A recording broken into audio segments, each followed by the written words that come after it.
Chers amis, cette semaine, c'est la parashat Kitetsé dans laquelle nous parlons entre autres des lois du mariage. Le Rambam Maïmonide cite une loi intéressante concernant le mariage et dit la chose suivante.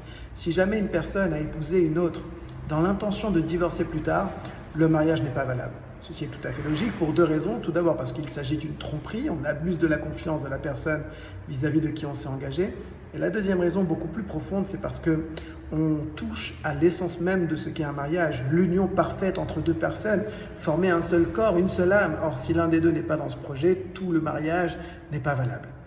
Les sages comparent souvent le mariage entre deux personnes à l'union entre Dieu et le peuple juif. Lorsque Dieu nous a donné la Torah sur le mont Sinaï, il s'est lié à nous éternellement. C'était le premier mariage.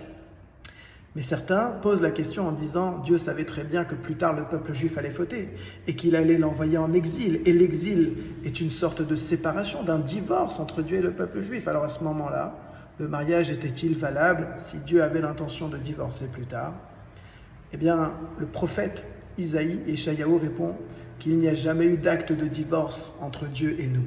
Alors qu'est-ce que l'exil?